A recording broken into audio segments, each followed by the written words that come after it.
ठीक है, कुछ बच्चों का ए आ रहा है, कुछ का सी आ रहा है। Let's wait for one more minute, okay. Let's wait for one more minute.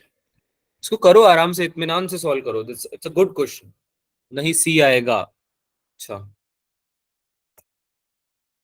Tanishka ने अपना जवाब बदल लिया है। दीपिका के साथ जाना चाहती है तनिष्का। अपेरेंटली तनिष्का दीपिका की यस सर। दोस्त है। ओके। तो ये दीपिका आपकी फ्रेंड है तनिष्का, या फिर आपको अच्छा लगा आंसर तनिष्का दीपिका का? Yes sir. कुछ नहीं बच्चा, बोल रहा हूँ आंसर सी आया दोनों का, तो कुछ दोस्ती वोस्ती है तुम में, या फिर दोनों ने सॉल्व करके निकाला है सी? No sir. नहीं, ठीक है। दोस्ती में आंसर नहीं करना है किसी को।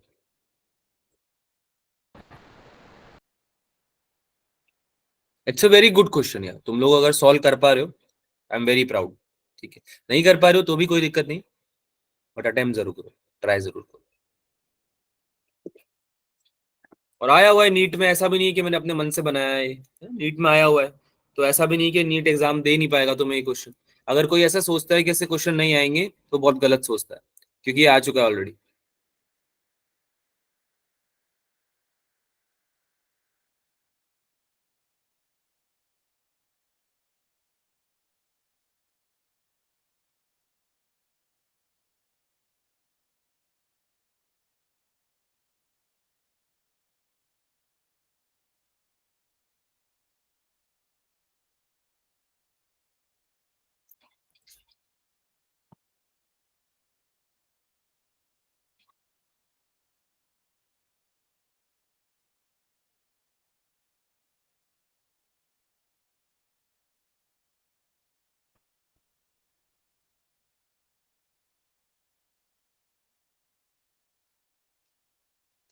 हिंट मैंने दे दी आपको, दो हिंट इसमें यूज होगी।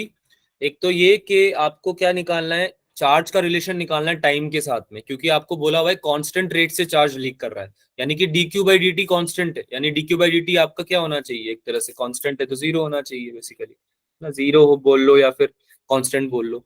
ठीक है, मतलब चार्ज आपका कांस्टेंट रेट से लीक हो रहा है टाइम के साथ में। दूसरा क्या बताया मैंने कि अगर आपको निकालना है वेलोसिटी, वेलोसिटी है ना ऑप्शन में, तो वेलोसिटी क्या होता है, D x by D T होता है ना। यानी कि जो डिस्टेंस बिटवीन द चार्जेस है वो टाइम के साथ कैसे चेंज हो रहा है ना, वो आपको रिलेशन निकालना है।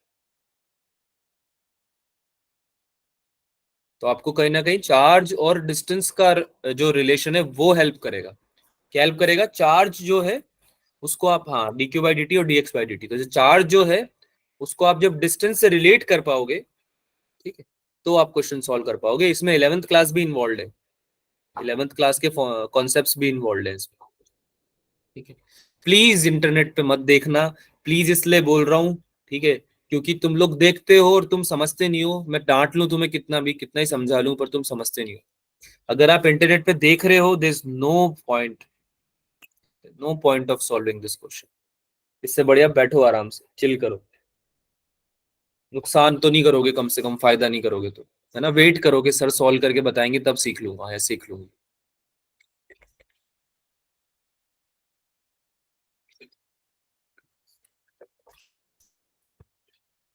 एक बात याद रखना मेरी, सब लोग, बहुत एक्सपीरियंस के बाद समझिए मैंने भी, the worst thing a student can do to themselves is check the solution without trying the question।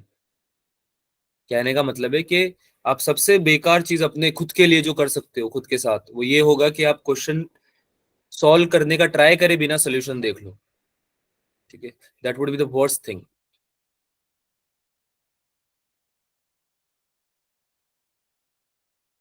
D Q by D T constant है बिल्कुल Deepika. D Q by D T आपका चार्ज लीक जो हो रहा है टाइम के साथ में वो कांस्टेंट है ना, चेंज होगा नहीं।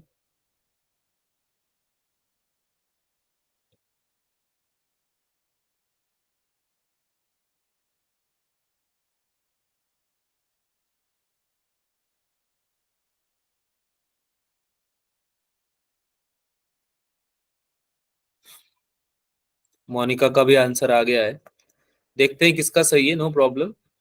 अच्छा, टाइम किस किस को और चाहिए, एक बार हैंड रेस कर दो थोड़ा सा।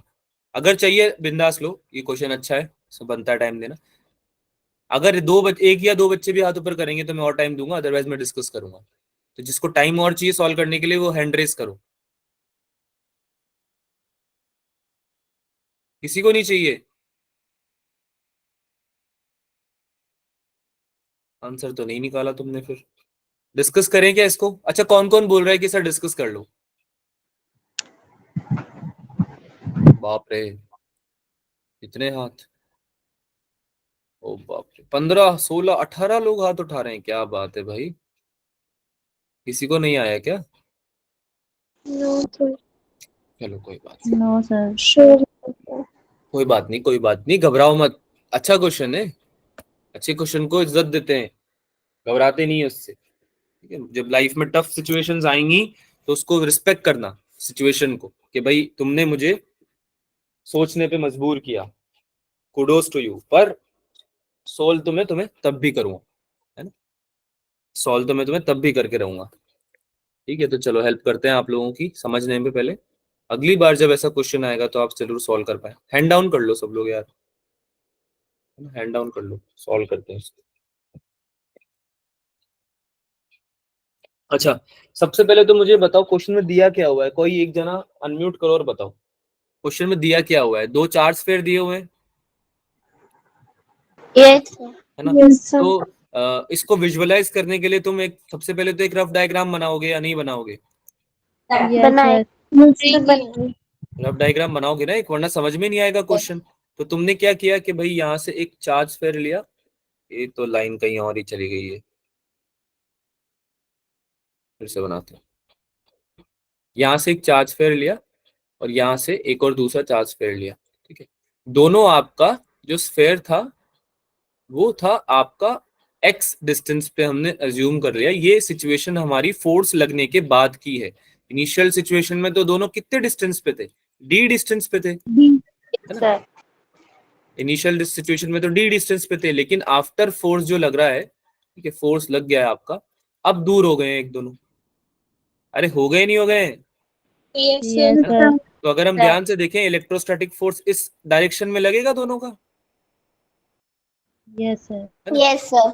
तो अगर हम ले लेते हैं इस सेपरेशन को x ले लेते हैं और यहाँ से हम एक सेपरेशन लाइन ज्वाइन करते हैं, तो ये एंगल थीटा मान लेते हैं, है ना। यस बीच से सेंटर से इसका एंगल थीटा मान लेते हैं।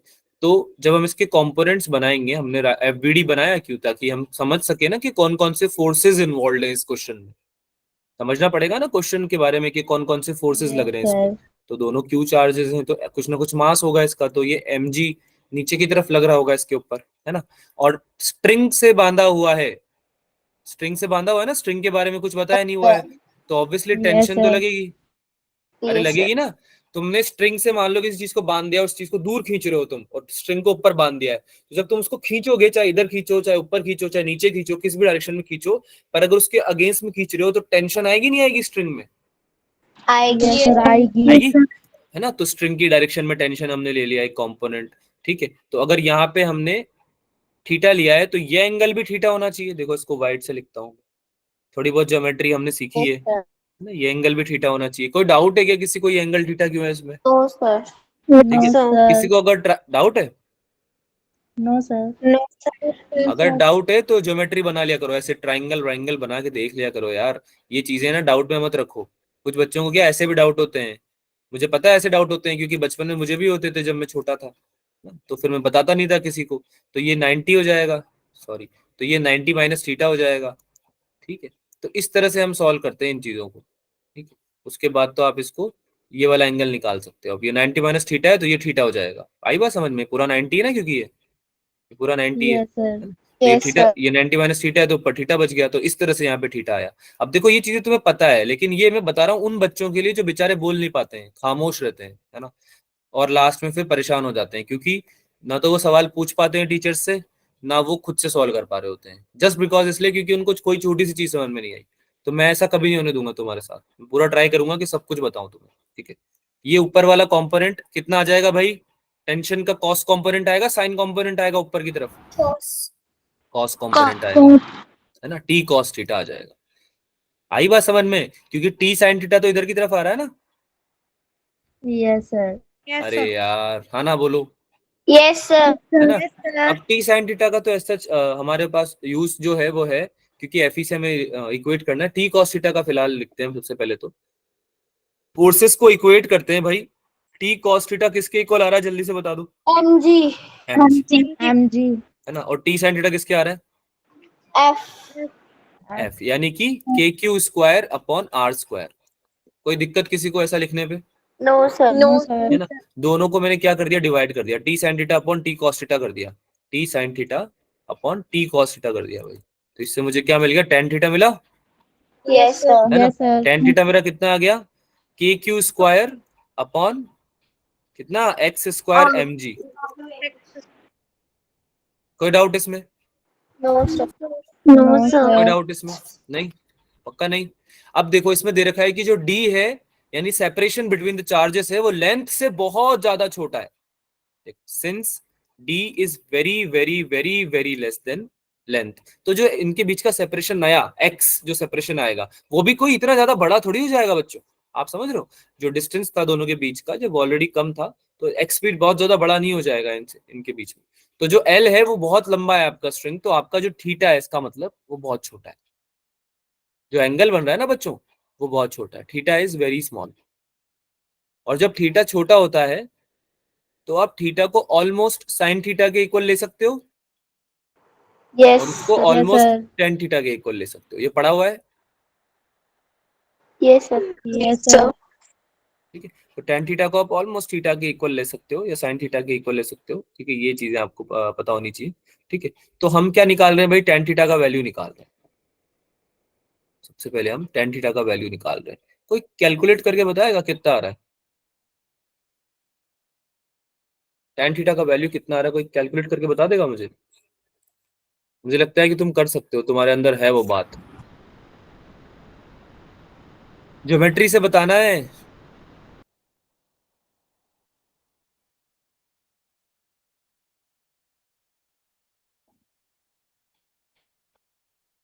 हाँ गिरिजा।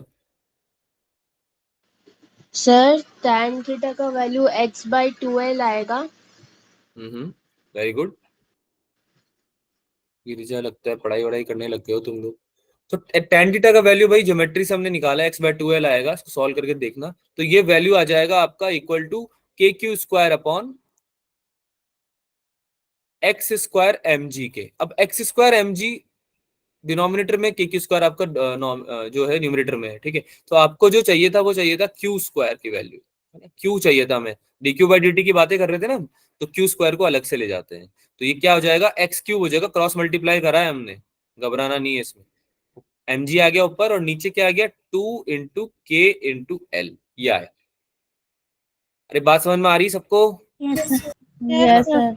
तो इससे हमने डिड्यूस किया बच्चों कि जो आपका क्यू है वो डायरेक्टली प्रोपोर्शनल है किस चीज के, इस चीज के, X की. X की. क्यू आपका डायरेक्टली प्रोपोर्शनल है एक्स क्यूब अपॉन एल के। एक्चुअली ये क्यू भी नहीं है, क्यू स्क्वायर है, ठीक है। सर ये आपका l की डायरेक्टली कैसे प्रोपोर्शनल होगा? डिवाइड में, क्योंकि इनवर्सली प्रोपोर्शनल है ना बेटा एल के, तो यहाँ पे वो लगा रखा है ना मैंने, डिवाइड का साइन लगा रखा है, ठीक है। तो हमने इससे हमने क्या समझा कि क्यू जो आएगा आपका, वो अंडर रूट आप बोल सकते हो एक तरह से, कि अंडर रूट एक्स जो है उसके डायरेक्टली प्रोपोर्शनल है एक्स इंटू एक्स। यानी कि इसका अंडर रूट निकालोगे तो एक्स इंटू रूट एक्स आ जाएगा, ठीक है। जब आप इसका अंडर रूट निकालोगे तो एक्स स्क्वायर बनेगा एक टर्म, तो है ना, एक्स स्क्वायर इंटू एक्स बनेगा ना। तो एक्स स्क्वायर का अंडर रूट निकालोगे तो एक्स ही बचेगा। अरे हाँ ना बोलो भाई, है ना। Yes, sir. और एक एक्स का अंडर रूट निकालोगे तो रूट एक्स बच जाएगा, ठीक है। तो Yes. इसमें हमने क्या किया, इसमें हमने क्या किया, जब हमने इसको पूरे का अंडर रूट लेके इसका D Q by D T निकालना चाहा, तो ये आ गया मेरा, इसको कहीं और लिख लेते हैं यहाँ, d Q by D t is directly proportional to, you can say, इसको हमने क्या किया बच्चों, एक तरह से हम डिफरेंशिएट भी कर सकते हैं, इसको डिफरेंशिएट करना आता है आप लोगों को, Yes. Yes, sir. ठीक है। Yes, sir. डिफरेंशिएट भी आप इसको कोई बात नहीं, नहीं आता तो भी आप इसको डायरेक्टली स्क्वायर रूट निकाल के लिखोगे तो ये आ जाएगा root x d x by D t के डायरेक्टली मतलब डायरेक्टली प्रोपोर्शनल है। और इसमें डिवाइड में एल भी लिख सकते हो आप, है ना, डिवाइड में एल भी लिख सकते हो, वैसे तो यहाँ पे 3/L आएगा क्योंकि मैंने डिफरेंशिएट किया है इसको, पर नहीं भी समझ में आ रहा है तो कोई इंपॉर्टेंट नहीं है। इंपॉर्टेंट पार्ट ये है कि dq/dt dx/dt और √x के डायरेक्टली प्रोपोर्शनल है, ठीक है। लेंथ से भी मतलब नहीं है यहाँ पे हमें, यहाँ पे हमें मतलब किससे है, केवल कि जो dq/dt है, ठीक है, वो एक तरह से इक्वल है या डायरेक्टली प्रोपोर्शनल है 3/L इंटू √xv के। √xv क्यों? क्योंकि dx/dt कितना होता है, V dx/dt होता है v, है ना, वेलोसिटी की वैल्यू होती है ये, ठीक है। तो अब सिंस dq/dt कांस्टेंट था ना, dq/dt हमने पढ़ा था ना, चार्ज जो है वो लीक हो रहा है कांस्टेंट रेट से। ये बहुत इंपॉर्टेंट इन्फॉर्मेशन थी, ये इन्फॉर्मेशन अगर हमने नहीं पढ़ी होती तो हम सॉल्व नहीं कर पाते। कांस्टेंट रेट से चार्ज लीक हो रहा है, यानी कि चार्ज टाइम के साथ जितना लीक होगा वो कांस्टेंट होगा। तो ये एक तरह से ये जो राइट हैंड साइड पे जो लिखा हुआ है √x इंटू वी, है ना, ये इक्वल्स टू आप किसी कांस्टेंट के लिख सकते हो। तो √x इंटू वी, इसको हम अगले उस पे ले लेते हैं, ठीक है। यहाँ पे हमने लिखा बेसिकली dq/dt ये है equal to 3/L into √xv के, ठीक है। सो सिंस dq/dt कांस्टेंट है, ठीक है, तो कोई अगर k लिख देते हैं यहाँ पे, तो √x into v equals to constant हम ले लिया, हमने कुछ कांस्टेंट लिया,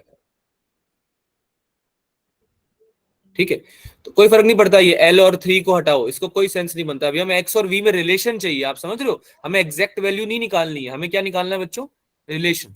ऑप्शन में रिलेशन दे रखा है, एग्जैक्ट वैल्यू निकालना होता तो हमें 3 से भी मतलब होता, हमें L से भी मतलब होता, और इसके पहले जो हमने छोटी छोटी चीजें अज्यूम करी है वो भी हम एग्जैक्टली निकालते, लेकिन हमें अभी केवल रिलेशन निकालना है x और v में। तो ये क्या हो जाएगा, v is directly proportional to, यहाँ पे डायरेक्टली प्रोपोर्शनल लगा दो आप, ठीक है, डायरेक्टली प्रोपोर्शनल लगा दो, यहाँ पे भी लगा दो, इधर ध्यान दो बच्चों, म्यूट करके, ठीक है।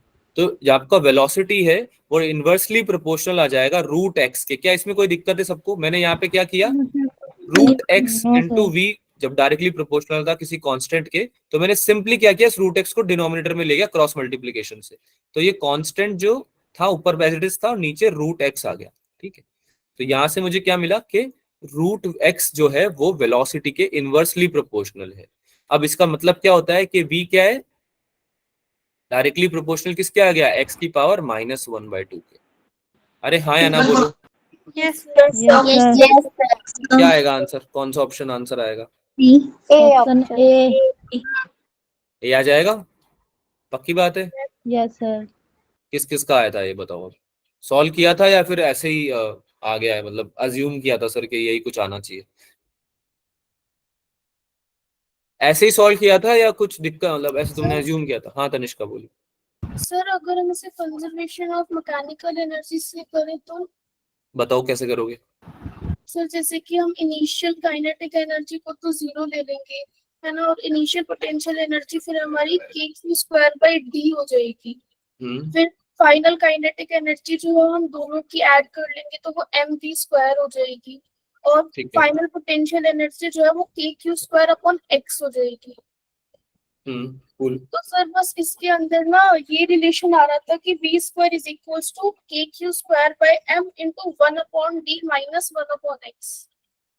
ओके, तो उस केस में क्या आंसर आ रहा है फिर? एक तरह से वो डिस्टेंस के v² जो है वो डिस्टेंस के इनवर्सली प्रोपोर्शनल हो गया, उस अकॉर्डिंग फिर डायरेक्ट हम ए ऑप्शन पे टिक कर सकते हैं। Very good, that's a very good answer. तो ये आपने कहीं पढ़ा है या आपने खुद से सोचा है तनिष्का? सर मैंने ना इस टाइप का एक क्वेश्चन करा था जिसके अंदर प्रोटॉन्स का दे रखा था रिपल्शन और अट्रैक्शन, तो उस अकॉर्डिंग कर दिया। Very good, very good. तो तनिष्का ने बहुत ही प्यारी अप्रोच शेयर करी है भाई, सब लोगों ने सुना। आप इसमें कंजर्वेशन ऑफ एनर्जी भी लगा सकते हो, ठीक है, वेरी गुड तनिष्का। ठीक है, दोनों तरीके सॉल्व करने के हैं। हमने इसमें क्या किया है कि एक तरह से तो हमने इसमें चार्ज का कांस्टेंट होना जो है यूज किया है ना, और एक हमने क्या किया है इसमें कंजर्वेशन ऑफ एनर्जी, जो दूसरा हमारा एक एस्पेक्ट है उसको भी हम यूज कर सकते हैं कि सिंस चार्जेस जो हैं at the end of the day जितना भी फोर्स ऑफ रिपल्शन फील करें और जितना भी पास आए लीकेज के बाद में, जो एनर्जी है उनकी सिस्टम की जो एनर्जी है वो कांस्टेंट रहेगी, है ना, कंजर्व्ड रहेगी। तो उस केस में क्या है कि हम initial total mechanical energy final total mechanical energy के बराबर कर सकते हैं, ठीक है। तो हम मुझसे क्या हो जाएगा, हमें एक रिलेशन मिल जाएगा किसमें, वेलोसिटी में और सेपरेशन में, यानी एक्स जो सेपरेशन है और वेलोसिटी जो आपका क्या है वेलोसिटी, है ना। उसमें अभी ये यानी है, तो उसमें आपको जो है रिलेशन मिल जाएगा। और आई होप कि उससे ए आ रहा होगा ऑप्शन, है ना, क्योंकि आंसर तो सेम ही आएगा, है ना। Yes sir. ठीक है, वेरी गुड तनिष्का। तो ऐसा अगर आप करके लाते हो नेक्स्ट टाइम, तो I would be very happy, है ना, would be very happy to discuss it also. ठीक है, कोई डाउट है इसमें, किसी को क्वेश्चन में डाउट है? No sir. नहीं है, आगे चले? Yes. ठीक है, और यस क्वेश्चन सर। करते हैं। ठीक है, वेरी गुड तनिष्का। और बाकी बच्चों ने भी, जिसने भी अटेम्प्ट किया, बहुत बढ़िया। ऐसे क्वेश्चन जब आप अटेम्प्ट करते हो, आपको एक कॉन्फिडेंस आता है। ठीक है, तो ऐसे क्वेश्चंस आप करते रहें। चलो, अब कुछ थ्योरेटिकल क्वेश्चंस लेते हैं। थ्योरेटिकल क्वेश्चन का मतलब कुछ कॉन्सेप्चुअल क्वेश्चन लेते हैं, सिंस नीट बहुत प्रिफर करता है थ्योरेटिकल और कॉन्सेप्चुअल क्वेश्चन पूछना। तो देखते हैं कि क्या आंसर आएगा इसका। ये तो इजी क्वेश्चन है, तो जल्दी से आप कर सकते हो। हाँ तनिष्का। C option. ओके,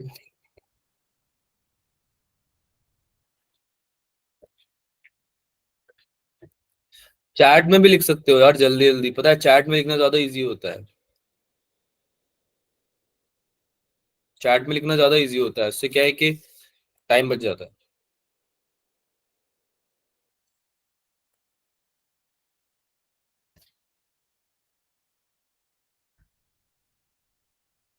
ठीक है, अधिकतर बच्चे सी बता रहे हैं, तो मैं पूछ लूं फिर किसी से, क्यों? अनिरुद्ध बताएगा, चलो अनिरुद्ध सी के में। Yes. अनिरुद्ध, अनिरुद्ध लगता है हैंड रेस करके Sir, सो गया। हाँ अपेक्षा। सर नेगेटिव चार्ज के पास आते हैं ना, एरो नेगेटिव चार्ज के पास रहता है ना, मतलब नेगेटिव चार्ज जहाँ पर रहता है वहां पर एरो उस डायरेक्शन में आते हैं, इसलिए वो दोनों भी नेगेटिव है, इसलिए एरो की डायरेक्शन चार्ज के ऊपर एरो, एरो क्या है यहाँ पे? सर डायरेक्शन ऑफ इलेक्ट्रिक वो फील्ड लाइन। अंदर आ जाती ये हाँ। टर्मिनेट हो रहे हैं ना इस पे, तो नेगेटिव चार्ज पे जो इलेक्ट्रिक लाइंस ऑफ फोर्स है वो टर्मिनेट होती हैं, इसलिए। अपेक्षा, हमें इलेक्ट्रिक फील्ड लाइंस यूज करना है बोर्ड, है ना। हम बोर्ड में जब लिखेंगे ना इसको, मतलब पेपर तो दोगे ना बोर्ड्स का, तो उसमें फिर हम क्या है कि अगर सही वर्ड लिखेंगे तो ये हमें मार्क्स मिलेंगे। तो हम क्या बोले, मुझे पता है तुम सब लोगों को आंसर पता है, वेरी गुड, बट आप सही वर्ड यूज करना सीखो। ठीक है, सही वर्ड क्या होगा बच्चा? Electric field lines. ठीक है, वो निकल जाता है कभी कभी, हमें याद होता है, पर कुछ और निकल जाता है मुंह से। इलेक्ट्रिक फील्ड लाइंस ऑफ जो है होती है, इलेक्ट्रिक लाइंस ऑफ फोर्स बोल लो या इलेक्ट्रिक फील्ड लाइंस बोल लो, वो पॉजिटिव से तो स्टार्ट होती है और टर्मिनेट क्या करती है भाई? Negative negative charge. Charge negative पे। से नेगेटिव। ये दुनिया की यही रीत है ना, यही दस्तूर है। तो ऑब्वियस सी बात है कि Q1 और Q2 यहाँ पे जो है, वो ऐसा बिहेव कर रहे हैं कि इलेक्ट्रिक फील्ड लाइंस उन पे टर्मिनेट हो रही है आके, है ना, उनसे निकल नहीं रही है दोनों पे। तो दोनों ऑब्वियसली क्या हो जाएंगे? दोनों नेगेटिव चार्ज हो जाएंगे, है ना? दोनों नेगेटिव चार्ज हो जाएंगे। ठीक है, तो आंसर क्या आ जाएगा? सी ऑप्शन आ जाएगा। इजी है, आगे चले। Yes sir. ठीक है, है। चलो न्यूमेरिकल सॉल्व कर दो फिर एक इस बात पे।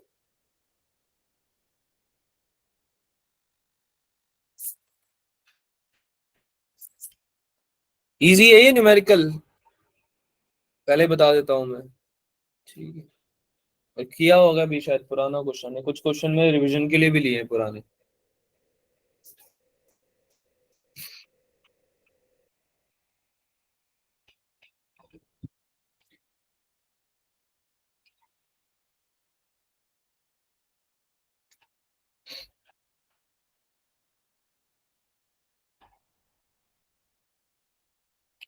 दो चार्जेस हैं 10 माइक्रोकुलम और -10 माइक्रोकुलम, यानी प्लस और माइनस, पॉजिटिव और नेगेटिव।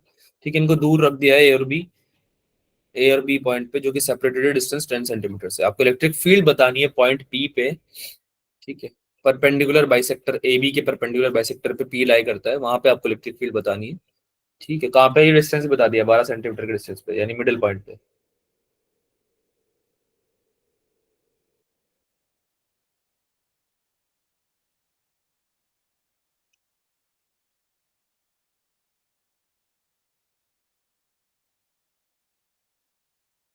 मिडिल पॉइंट के 12 सेंटीमीटर दूर डिस्टेंस पे आपको क्या बतानी है? इलेक्ट्रिक फील्ड बतानी है।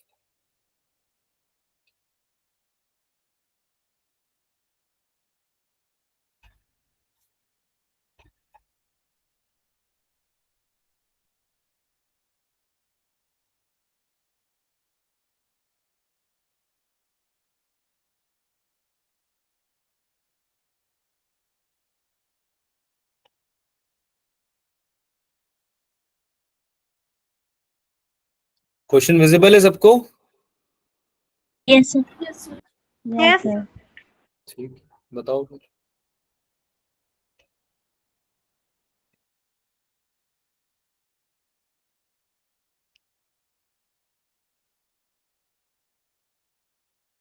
Sir, अजीब सा आंसर आ रहा है। क्या आ रहा है? 6 into 10 की पावर -4 अपॉन अंडर रूट 130। बाप रे, नहीं ऐसा कुछ नहीं आएगा।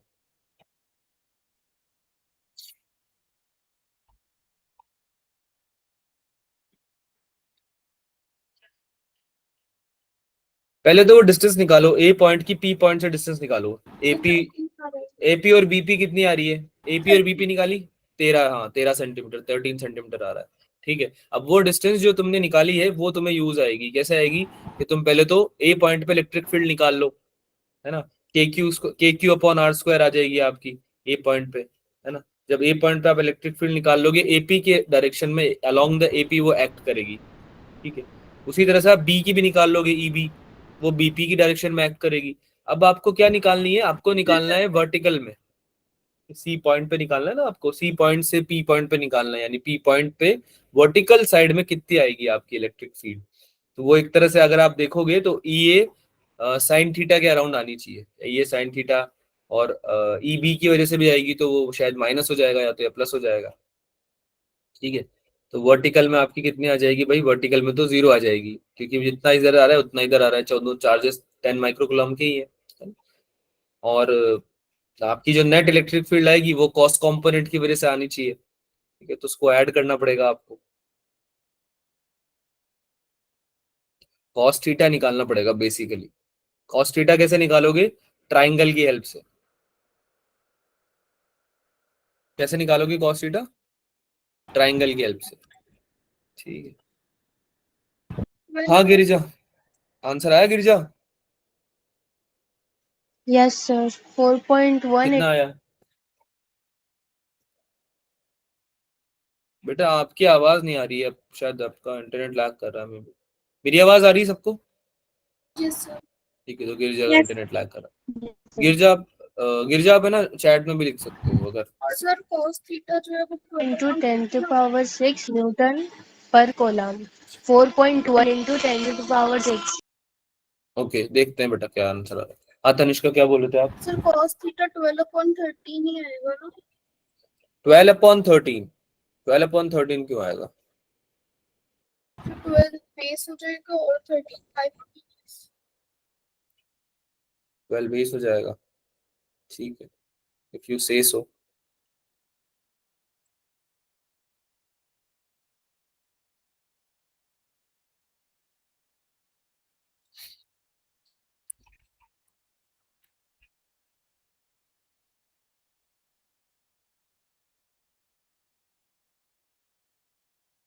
5/13 आएगा वैसे। मैं आप इससे पहले कि उस पर प्रोसीड कर दो बताना, मैं पहले से ही वार्न कर देता हूँ, क्योंकि फिर पूरी कैलकुलेशन गलत हो जाएगी तुम्हारी। ठीक है, 10 तो पूरा है बेटा, 10 बेस नहीं ले सकते, 5 लेना पड़ेगा, आधा डिस्टेंस बेस लेना पड़ेगा। जिस पॉइंट पे आपने इलेक्ट्रिक फील्ड निकालना चालू किया है वो पॉइंट आपका जो सेंटर पॉइंट है उससे जो डिस्टेंस पे है वो है 12 सेंटीमीटर।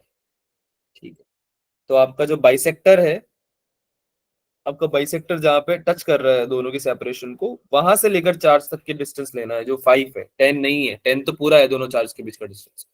तो जो ट्राइंगल हम ले रहे हैं वो हम पूरा ट्राइंगल नहीं ले रहे हैं। हम क्या ले रहे हैं? ट्राइंगल के दो पॉइंट्स तो हैं, चार्ज वाला पॉइंट और पी पॉइंट, और तीसरा पॉइंट है हमारा जहाँ पे बाइसेक्टर मीट कर रहा है आपके दोनों सेपरेशन। तो इसलिए हम 10 नहीं लेंगे, 5 लेंगे। 5/13 आएगा कॉस्ट थीटा। जल्दी से बताओ यार आंसर, तुम में से एक भी बच्चे ने आंसर नहीं बताया अभी तक। जानवी, गिरजा, क्या आंसर है?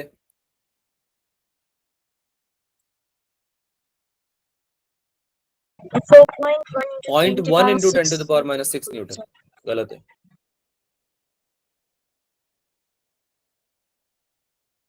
4.1 इंटू 10⁻⁶ या -6? ठीक है, सही है। 6. डिस्कस करें भाई? ओके, जिसका आ गया है बढ़िया, नहीं आया तो भी डिस्कस करते हैं। ठीक है, आई होप कि कोई बच्चा चीटिंग नहीं कर रहा है यार, क्योंकि फिर वो तो बेरेबल नहीं है। आंसर मत निकालो उससे बढ़िया तुम। तो देखो मैं थोड़ा सा आइडिया दे देता हूँ तुमको कि यहाँ पे सेटअप क्या बन रहा है। एक यहाँ पे क्या था कि दो चार्जेस थे 10 माइक्रो कुलम्स और -10 माइक्रो कुलम्स। तो तुमको क्या बोला गया कि ए और बी डिस्टेंस पे हैं ये, और इन दोनों के बीच की जो दूरी थी वो 10 सेंटीमीटर की दूरी थी। ठीक है, इतना तुम्हें बताया। फिर उन्होंने बोला कि इलेक्ट्रिक फील्ड फाइंड कर लो एक जगह पे। कहाँ पे कर लो? एक पॉइंट है पी, एक पॉइंट है पी जो कि क्या है, परपेंडिकुलर बाइसेक्टर पे लाई करता है ए बी के। परपेंडिकुलर बाइसेक्टर यानी कि यहाँ से अगर आप परपेंडिकुलर डालोगे और वो बाइसेक्टर भी होगा, यानी कि 5 इधर और 5 इधर में डिस्ट्रीब्यूट कर देगा। ठीक है, 5 सेंटीमीटर और 5 सेंटीमीटर डिस्ट्रीब्यूट कर देगा। तो इस पॉइंट पे एक पी पॉइंट है जो कि 12 सेंटीमीटर की दूरी पे, 12 सेंटीमीटर दूर है इस परपेंडिकुलर बाइसेक्टर के इंटरसेक्शन से, यानी इस पॉइंट से। अगर मैं इसको कुछ बोलना चाहूँ, जैसे सी बोल देता हूँ, तो ये पी पॉइंट जो है वो सी से 12 सेंटीमीटर की दूरी पे है। आई बात समझ में? यहाँ तक क्लियर है सब कुछ? Yes, Yes, sir. sir. ठीक है, तो मैं इस पी पॉइंट को क्या करूंगा, इस ए पॉइंट से मिला दूंगा, क्योंकि ऑब्वियसली ए पॉइंट पे जो चार्ज है वो इस पी पॉइंट पे कोई ना कोई इलेक्ट्रिक फील्ड क्रिएट कर रहा होगा, है ना। और सिमिलरली बी भी कर रहा होगा। तो ये बी कितना कर रहा है और ए कितना कर रहा है, ये मुझे कैसे पता चलेगा? ये मुझे ऑब्वियसली कुछ ना कुछ मेरे को निकालना पड़ेगा। कितना कॉस कॉम्पोनेंट है, साइन कॉम्पोनेंट है, बेसिकली के इनके जो कॉम्पोनेंट्स है इलेक्ट्रिक फील्ड के, वो क्या है यहाँ पे, उनकी वैल्यू क्या है ना, नेट वैल्यू कितनी है, वही पी पे आपका आंसर आ जाएगा इलेक्ट्रिक फील्ड का। तो यहाँ पे अगर मैं थीटा ले लेता हूँ, angle between point P and A and B, अगर मैं थीटा ले लेता हूँ, सिंगल, सिंस ये एंगल बाइसेक्टर है तो दोनों पे सेम एंगल हो जाएगा, थीटा थीटा, है ना। तो इस पॉइंट पे इलेक्ट्रिक फील्ड अगर इधर की डायरेक्शन में जा रही है बच्चों, तो इधर आ जाएगी ई कॉस थीटा, है ना, इसकी वजह से E1 कॉस थीटा, और इसकी वजह से आ जाएगी E2 कॉस थीटा, और ऊपर की तरफ आ जाएगा E1 sine theta plus E2 sine theta. हाँ या ना? Yes, sir. Yes, अब sir. E1 cos थीटा और E2 cos थीटा का वैल्यू जो डायरेक्शन है वो मैंने थोड़ा सा गलत लिख दिया है। रीजन बताओ।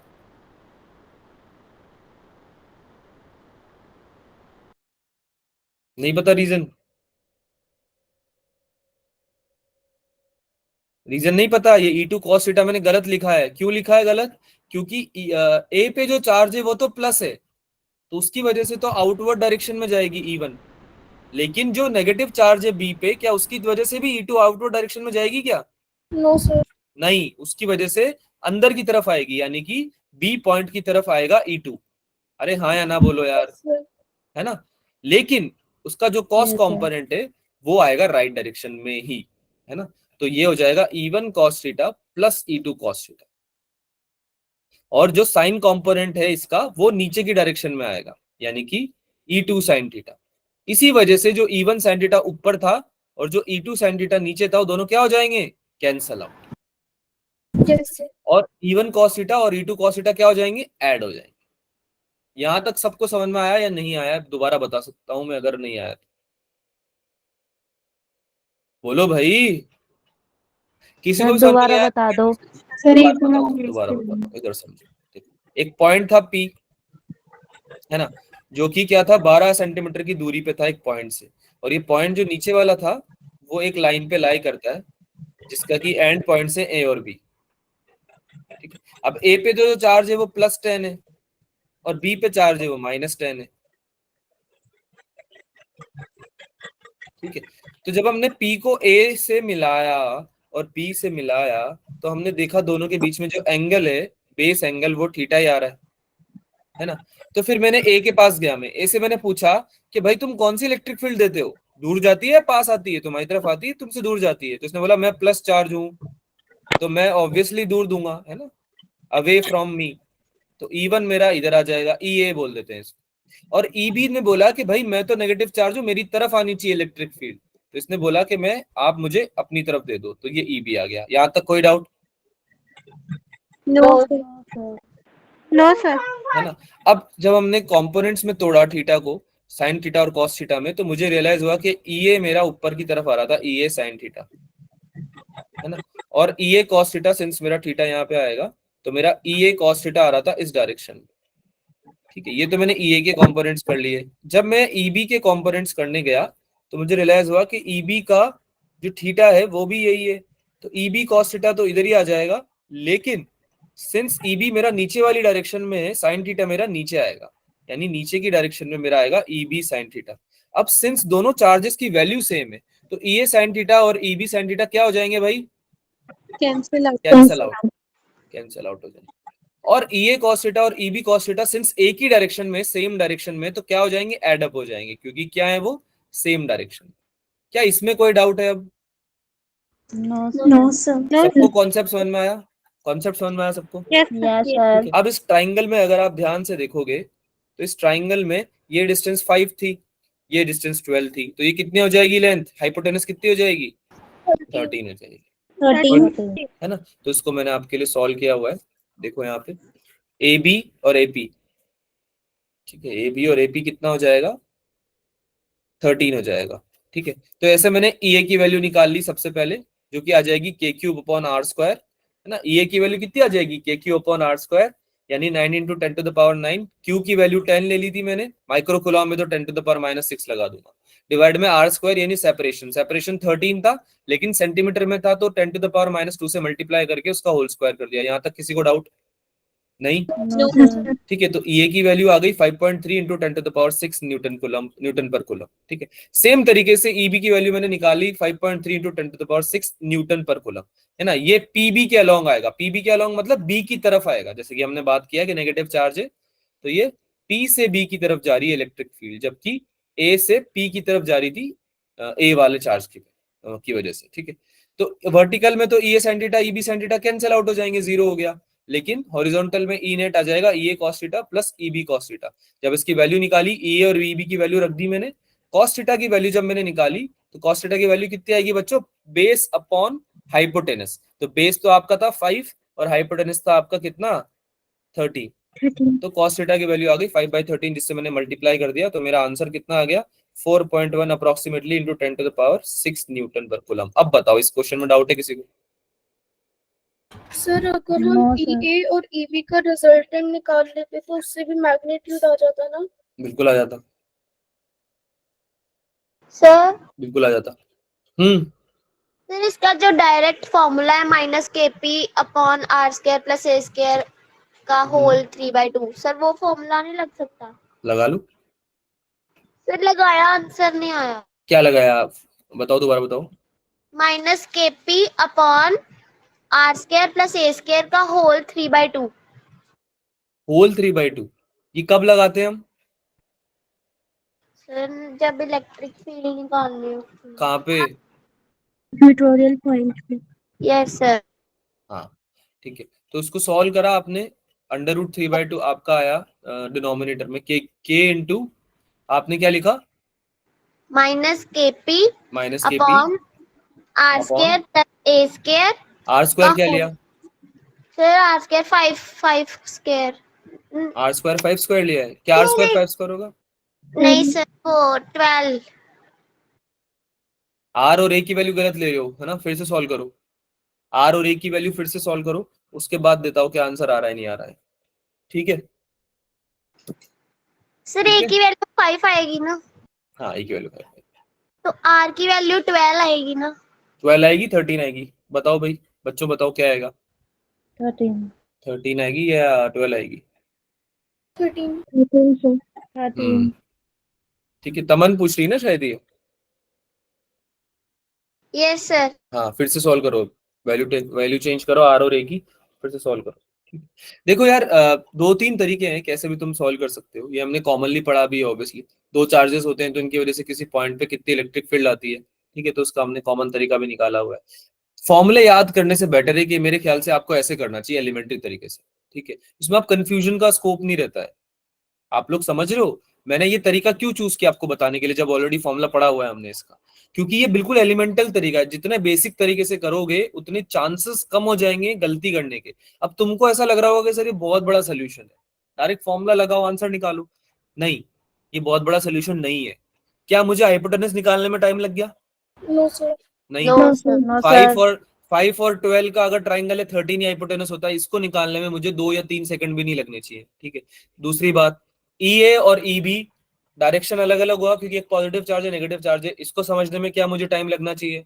नहीं, So, है ना। नो मुझे सर। ये समझने में टाइम लगना चाहिए क्या कि साइन कंपोनेंट तो कैंसिल आउट हो जाएंगे, ये तो मुझे दिखने से पता चल रहा है ना। जब मैंने डायग्राम बनाया तभी पता चल गया। कॉस कंपोनेंट ऐड होंगे या फिर उनका रिजल्टेंट निकालना है, ए और ईबी का, जैसे कि आपने बोला, ठीक है। तो दोनों चीजें में करने में मुझे हार्डली 15 से 20 सेकंड्स या ज्यादा से ज्यादा 30-40 सेकंड्स लगने चाहिए, हाँ या ना, यस यस सर। है सर। ना। तो जब ज्योमेट्री से सॉल्व कर सकते हैं हम और कैलकुलेशन में मिस्टेक भी नहीं आएगी इस तरीके से, तो हम क्यों फॉर्मूला लगाएं।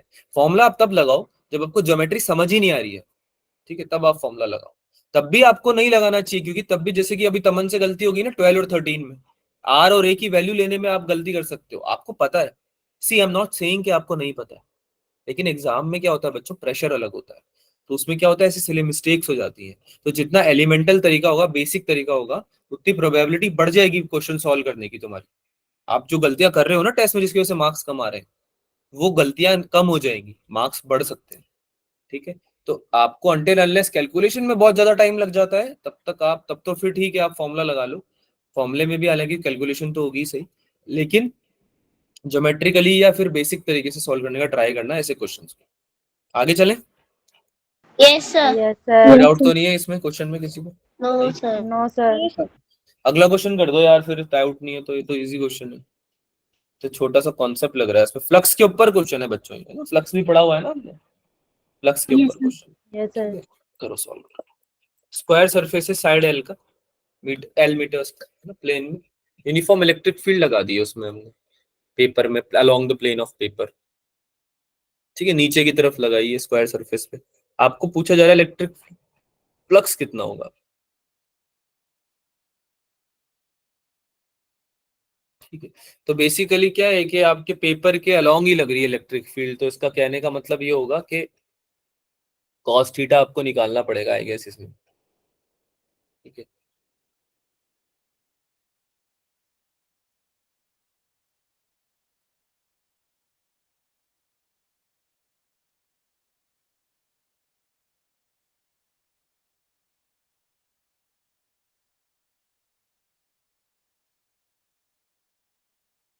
एरिया कंपोनेंट कहाँ लेते हैं वो याद रखना, इलेक्ट्रिक फील्ड कहाँ दे रखी है वो याद रखना, आंसर आ जाएगा।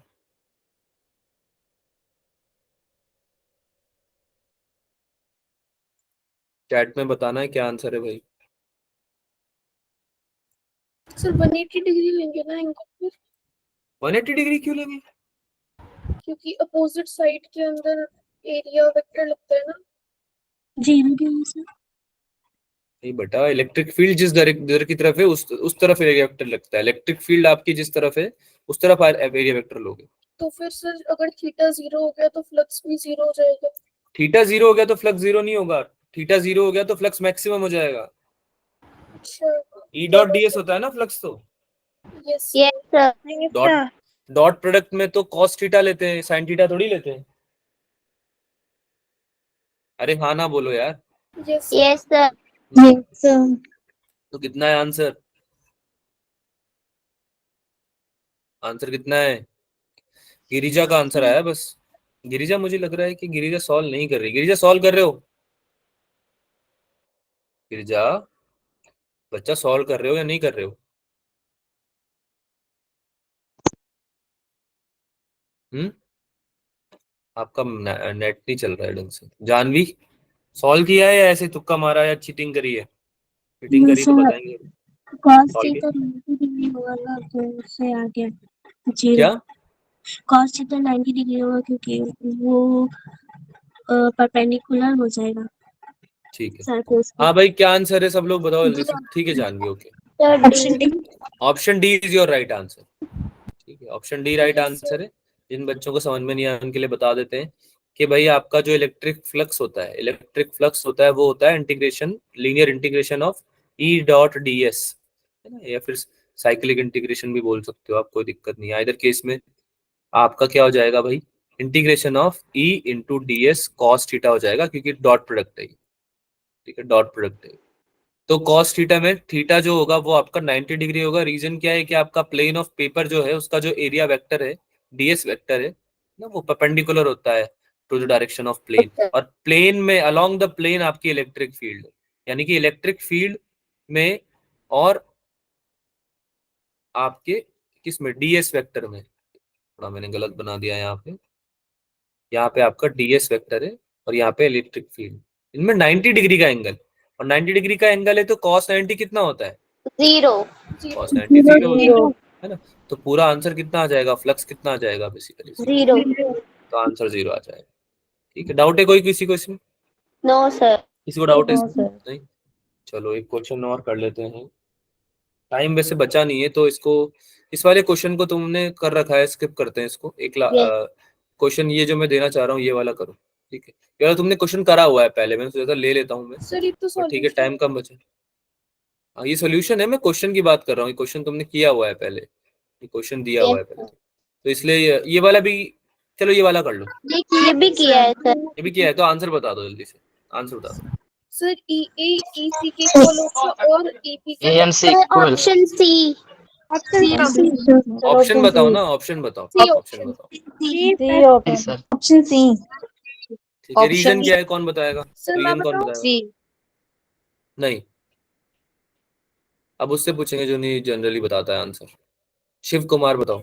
सर ए और सी में इलेक्ट्रिक फील्ड सर इक्वल, दोनों में इक्वल वो हो रहा है ट्रांसफर, लेकिन बी में से इलेक्ट्रिक फील्ड का डिस्टेंस बढ़ गया। तो सर हमें क्वेश्चन में ही पूछा था कि इलेक्ट्रिक फील्ड कितना, कौन से पॉइंट से कितना पास हो रहा है। तो सर ए और सी में तो इक्वल पास हो रहा है, बट डी में से इलेक्ट्रिक फील्ड का डिस्टेंस ज्यादा है तो इसमें कम पास हो रहा है, इसी वजह से सी आंसर है। ठीक, ठीक है, वेरी गुड। तो आपका आंसर क्या है भाई, आपका आंसर है EA equals to EC greater than EB, यानी कि सी ऑप्शन है, क्योंकि जो इलेक्ट्रिक फील्ड लाइंस जो जितना क्लोज होंगी किसी पॉइंट पे उतना स्ट्रॉन्ग बन जाएगा, है ना। तो the stronger would be the electric field at that point, तो E और C पे ज्यादा स्ट्रॉन्ग होगा, B पे since electric field lines closer नहीं है तो B से ज्यादा होंगी और ये C। ठीक है, बहुत ईजी क्वेश्चन था ये। आ गया सबको समझ में या किसी को समझाना है फिर से? आ गया होगा, है ना।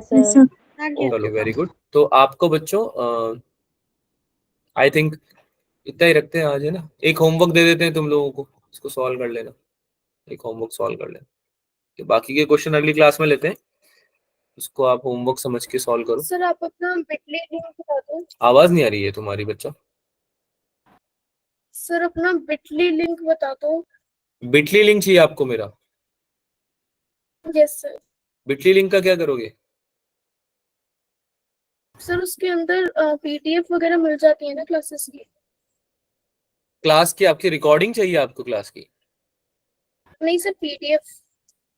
PDF मतलब आज जो हमने पढ़ा उसका नोट्स का, नोट्स ही ना, आपको नोट्स की बात कर रहे हो ना? यस सर, क्योंकि सर हमारे ग्रुप में PDF नहीं आती क्लासेस की। अच्छा, आपके ग्रुप में PDF नहीं आती है? आपका ग्रुप है क्या कोई अलग से? नाम बताओ मुझे उसका। सर एक शॉर्ट टर्म बैच बना रखा है, परमानेंट बैच नहीं बना।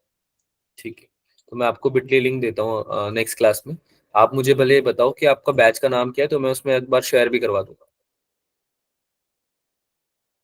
2 मिनट। नहीं पता? Sir short term NEET lecture batch है। Short term NEET lecture batch, ठीक है, cool Tanishka. I will make sure कि आपको नोट्स मिल जाए, ठीक है। Okay, so we will meet in the next class बच्चों। बाय बाय एवरीवन, है ना। रिवाइज करके आना नोट्स को नेक्स्ट क्लास में, है ना। मैग्नेटिज्म भी कंटिन्यू करेंगे साइमल्टेनियसली हम कल, ठीक है। चलो बाय बाय एवरीवन। B9 कोई B9 से है? Bye bye. जिसका आज क्लास है वही है, कोई है यहाँ पे जिसका आज क्लास है?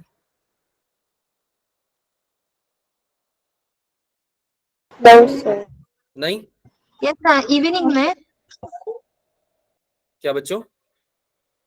इवनिंग में क्लास। आज क्लास है ना आपकी? आज, कल जिसकी क्लास थी उसकी आज नहीं है, कल किसकी क्लास थी? सर हमारी। अच्छा, तुम सबकी कल थी? Yes sir. ठीक है, आज वाले बैच के बच्चे आए नहीं है लगता है फिर। ठीक है, तुम लोग ही तो कल है फिजिक्स की, जाओ आप लोग जाओ, आप लोग ही कल है physics. Bye sir. Bye bye everyone, bye bye sir. Bye sir. Bye बच्चों।